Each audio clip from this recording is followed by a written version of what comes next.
Today I'm making a matching whimsical set, something I've always admired on others, but I've never quite given myself the permission to wear something quite so loud. This project is stretching me in more ways than one. It's more complex than what I've sewn before, and it's asking me to feel confident wearing something a little bit braver than what I'm used to.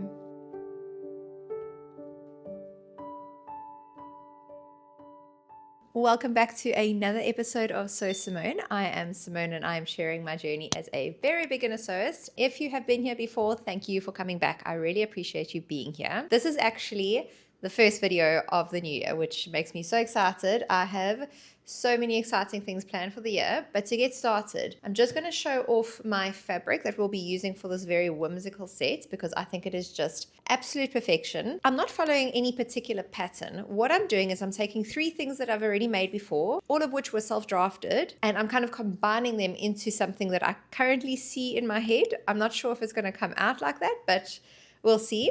I just wanted to give a shout out to Sewing with Solana because this set is very much inspired by her. I really love her cute little matching sets. A lot of what I'll be making is heavily inspired by her. But I just wanted to show you the 3 pieces that I'm going to kind of like be replicating and popping together to create this matching set. So these are the shorts that I'm going to be replicating. We're not going to have a different color frill. I'm just using one fabric throughout. These very much look like pajama shorts, but I think that's because of the flowers and the white frill. I don't know, I wouldn't wear these as normal shorts, but I'm thinking that if it's part of a matching set and it's just one congruent fabric, it might look a little less pajama-y, more whimsical. These 2 tops you might have seen me make before. These have full sew along videos already on my channel. This one is the gunny dupe, which has got the front tie over here, the very puffy sleeves, and the little, what do you call this thing, the peplum detail over here. So this is what I'm planning on recreating in terms of the body. The only difference is I don't want long sleeves because yeah, it technically still is winter, but it is already on its way to summer in the beginning of January here in Playa del Carmen, Mexico. And then my famous Peter Pan top.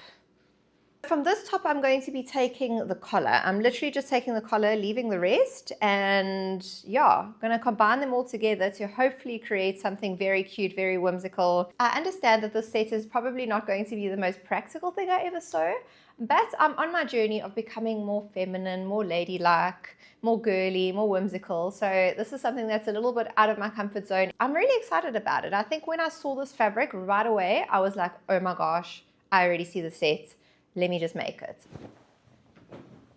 All right, so we've got our collar, our short pieces with pockets. These will be the ties for the top. This is going to be our back ruffle, our front ruffle, 2 bodice pieces. And then we've got our massive sleeve piece, but of course I'm just going to fold it over a bit because I don't want to cut out that much fabric because we do just want these sleeves to be much shorter. So I'm going to play some Tetris right now, see how I can get everything to fit. I will catch you once everything is cut out.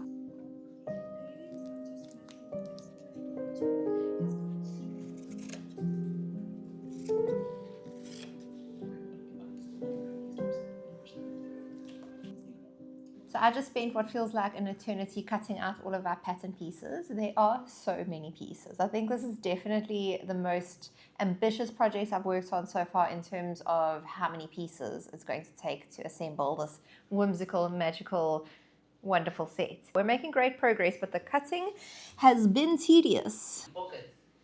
This one's good, yeah.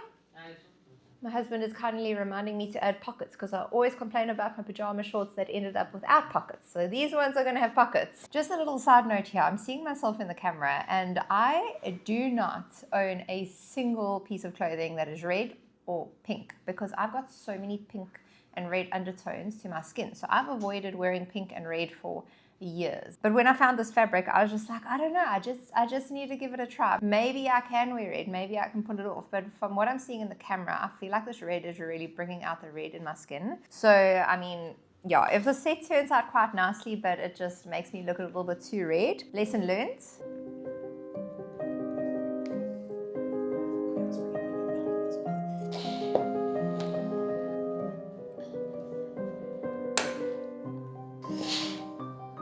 Since we are in a new year, oh wait, New year, new thread.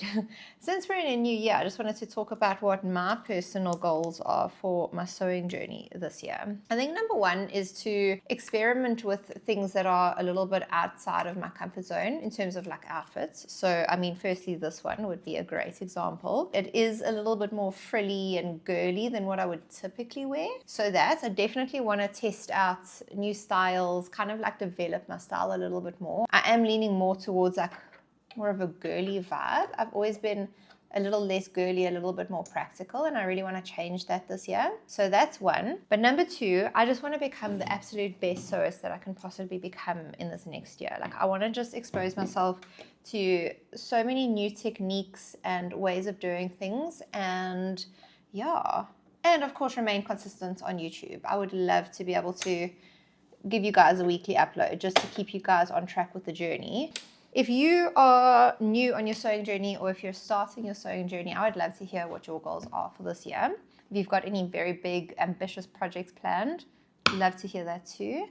And yeah, I think that's enough yapping for right now. I'm just going to load up my bobbin, do all of my basting stitching, and then I will see you guys tomorrow for more of like the construction of this garment.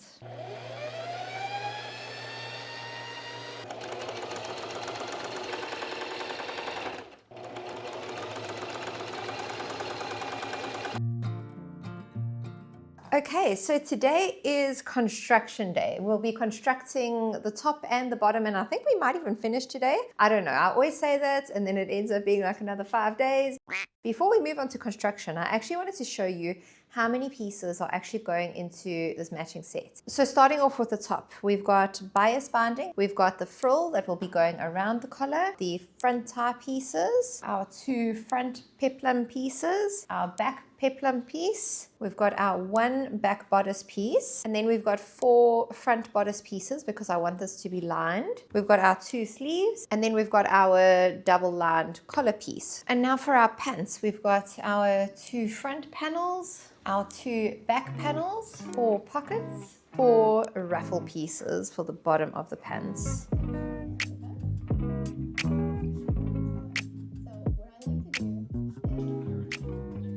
I've decided that I'm going to do the shorts first from start to end, just because everything's already prepped anyways, and I really want, you know, that quick win, and I definitely know from experience that the shorts are a lot less work than the top. So I'm starting with that. I'm just starting with my pockets. I'm going to do a zigzag stitch to start attaching my pockets, and then we'll move on to actually constructing the pants. And while I was doing my fun sewing during the Christmas break, I actually found my ideal setting for zigzag stitches. Wow, you should see these zigzag stitches compared to all the previous zigzag stitches I've ever done.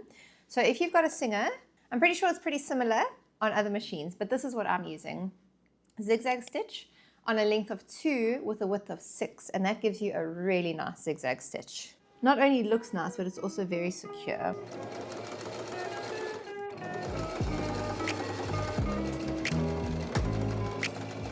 Okay, very nice.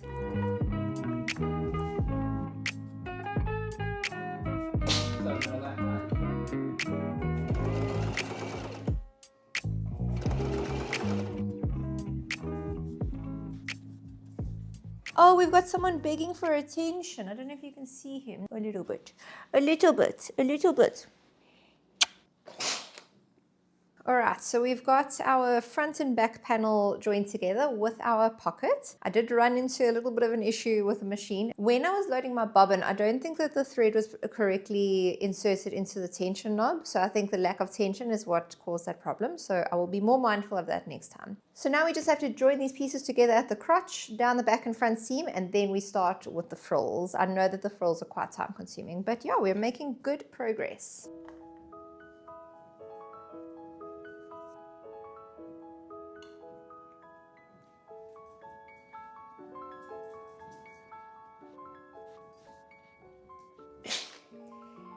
So we technically have a pair of shorts, but I'm wondering, I did make these shorts a little bit longer than the pajama shorts because I felt like the pajama shorts are a little bit too short. You know, when you're like bum cheekers, like on the edge of hanging out, and that's really not what I'm going for outside clothing. So I'm going to be doing the waistband and then the frills, and then the first half of our set is done, which is super exciting.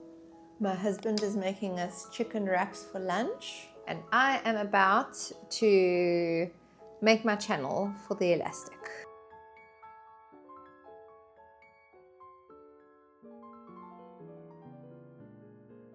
Okay, so I've got my nice little waistband pinned all the way around. I'm just going to be sewing as close to the edge as possible while making sure that I'm catching all of that under fabric to create our little channel.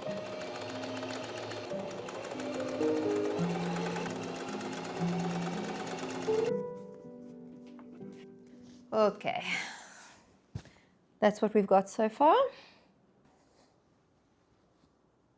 Yeah, I think I'm quite happy with that. Nice and comfy.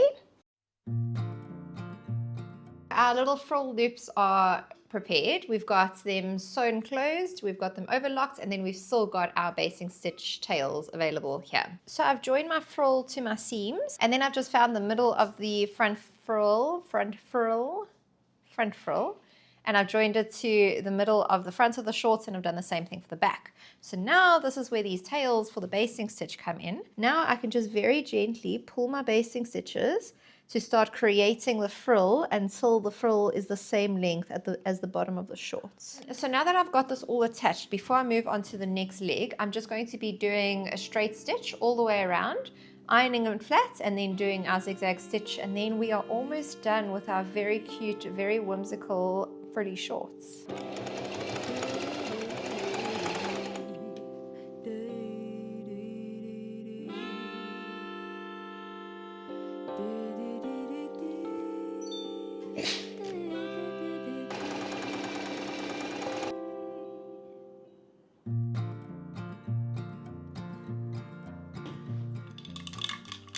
Good morning from our cute little shorts and me. I'm very proud of the way that they turned out. They're so clean. They're very cute. Anyways, we're going to be moving straight onto the top. And I think what I'm going to do first is the collar, because this whole frill business takes so long. So I just want to get that out of the way. And then the rest of the top I feel like is so much more straightforward and easy. So we'll basically be doing the same thing as what I did for the bottom of the shorts, where I've got my long piece here, and I'll be attaching it to one of the collars, and of course pulling my basting stitch through to secure the little frills, and then we can sandwich it, and I'll show you that whole thing. But yeah, so I'm just marking the middle point of my frill by making a little cut here, being very cautious not to cut my basting stitch. Now what I'm going to do is find exactly half of my collar,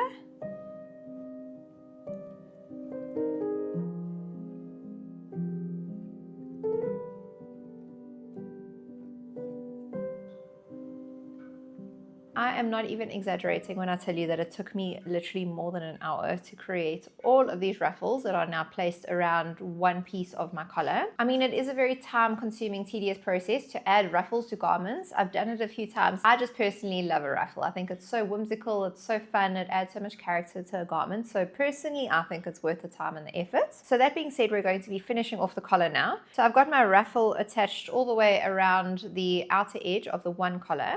Now what I want to do is take my other piece of the collar and kind of make like a sandwich, place it over the top, exactly. And then I'm just going to be gently taking my existing pins out and capturing both pieces of the collar as well as the ruffle right in the middle. I'm only just a few months into my learning to sew journey, but I am so proud of all the ways in which I have pushed myself to become a better sewist, specifically by testing out new techniques and trying different fabrics, and yeah, I've just really pushed myself. Now, I kind of feel like I'm ready to start creating my dream wardrobe. So I've got one or two more pieces planned that I already have the fabric for and whatever.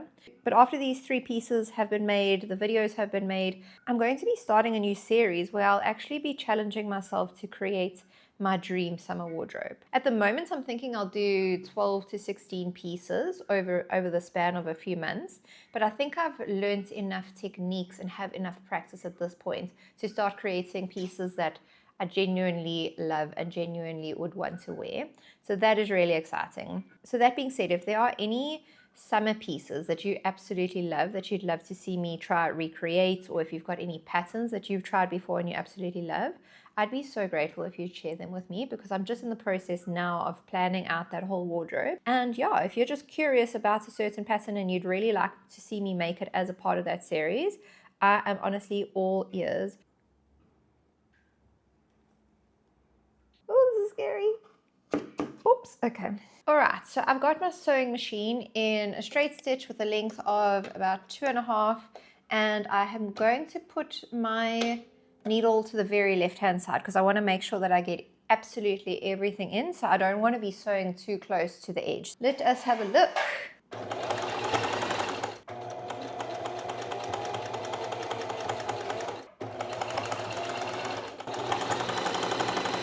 I have not seen this turned the right way around yet, so we're going to be seeing this together. Oh, I love it. When I was busy making the ruffles, I kept asking myself, is it really worth my time to do all of this? But I can definitely tell you now, yes, I am so happy with the way that this looks. All right, so now that our collar is done, which is hopefully the biggest hurdle of this whole project, before I move on to the main construction, I think I'm just going to do my little prep pieces first. So that is my 4 front ties. And then for our peplum pieces, I do just have to do a basting stitch along all of them. And then the 2 front pieces, I need to do a little bit of a hem. What else? Oh, the sleeves. I've also got to do my darts on the bodice pieces. I think I'll leave that till the end though. After I sew my ties closed, I just trim off the excess fabric and use this random gadget and a metal straw to turn them the right way around.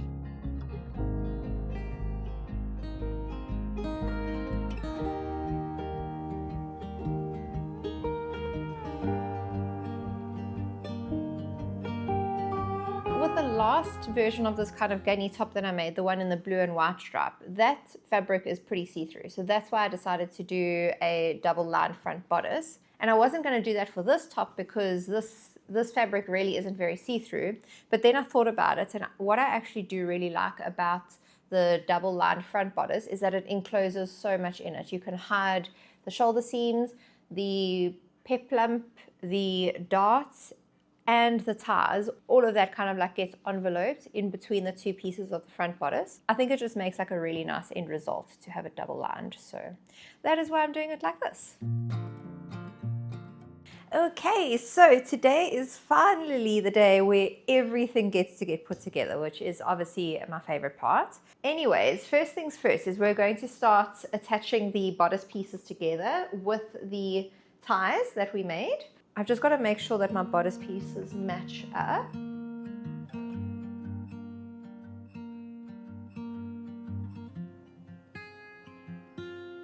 All right, now we can create our little sandwich pieces. To secure our ties and lined front bodice pieces, I'm just sewing down the front and making sure to go back and forth over the ties to secure them.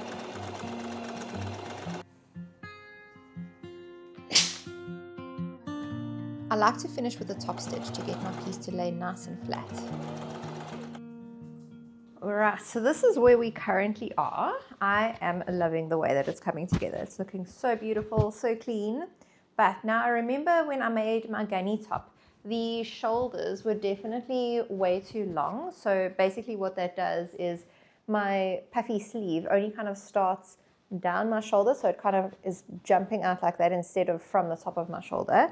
And I didn't actually remember that when I was cutting out my pattern pieces, so I did not adjust the paper pattern, so now I'm going to have to do it here. I think what I need to do to get it as symmetrical as possible is first attach the back bodice piece and then trim off quite a lot of the shoulder. I mean, you guys can see it's like that much. It's quite a lot. I don't know. But anyways, we're going to make those adjustments. We're going to make it work. And yeah, this is where we are so far.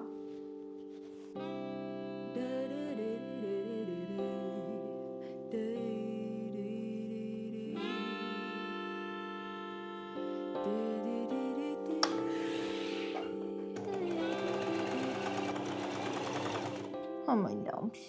All of the seams are hidden within the double layer of our front bodice piece. So now I'm just trying to recreate the armhole sleeve while being able to cut off about 3.5 centimeters from the shoulder seam. But I don't know like the rules of like how far away you can cut from the original piece and the curvature that you need. I genuinely am just shooting in the dark and just kind of doing what seems right. I'm quite nervous to cut this, I'm not gonna lie. So that was a bit of a risky move. Oh yeah, look. It hits right at the end of my shoulder.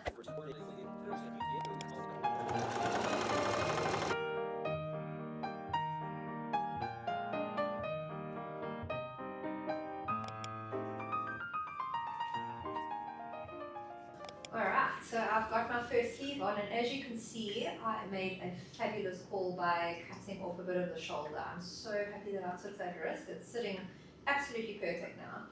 This is where we are right now. We've got both sleeves, all 3 peplums. So literally all I need to do right now is stitch from the beginning of the sleeve all the way down to the armpit and then all the way down the side of the garment, on both sides obviously.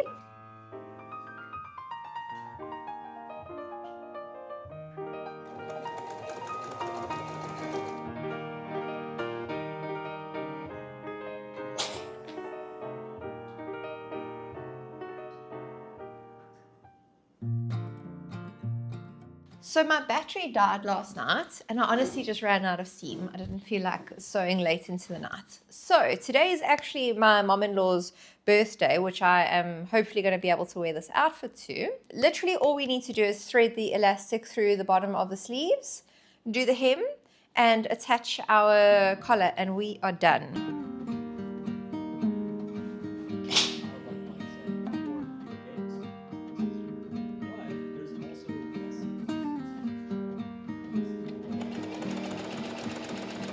Okay, so we have officially gotten to hands down the most exciting part of this project, and that would be attaching our puffy, ruffly, whimsical, girly, fun collar to our top. Remember right in the beginning of the video we made a bias binding. So what I'm going to do is I'm going to start pinning the bias binding and the collar starting from the back center and work my way around to the front, and then I'll be able to measure whatever I've got left over for the ties, and then I can trim off any excess if needed and we can just close it up and we've got ourselves a matching set.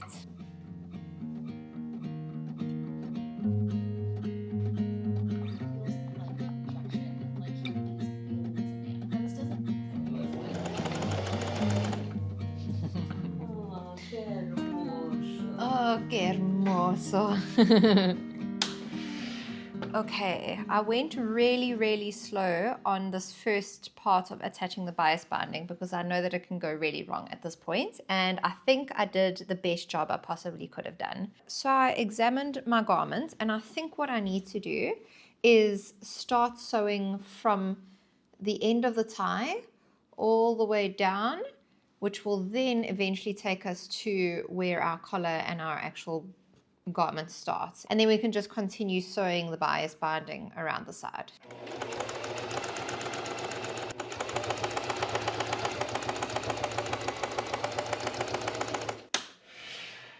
Okay, bias binding is hard, guys.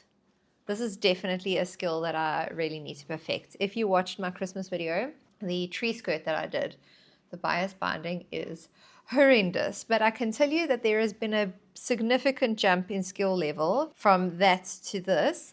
I would say the biggest mistake that I made is I started sewing my bias binding on the good side of this blouse instead of the bad side. So I mean, it's okay, it's not that bad, but I think if I did it the other way around, it would definitely look a lot cleaner on the outside. Okay, so we are officially done with our girly, whimsical matching set, and I am so impressed with how it turned out. I love the collar, it's so beautiful. It didn't come out as cleanly as what I would have hoped. There definitely are a few funny things that happened with the collar, but that's because I think there's so much ruffling with this ruffle that I just really struggled to get it like nice and flat and clean. Another thing that I'll change next time is I definitely made these shorts a little bit too big. I think I could definitely get away with a bit of a tight outer waistband. I think if they were just a touch shorter, I would like them more. But overall, I think it's very cute, very whimsical, very much matching the vibe of what I was going for. If you guys made it all the way to this point, let's leave a secret emoji, which can be a rose. Leave a rose to let me know you made it all the way to the end.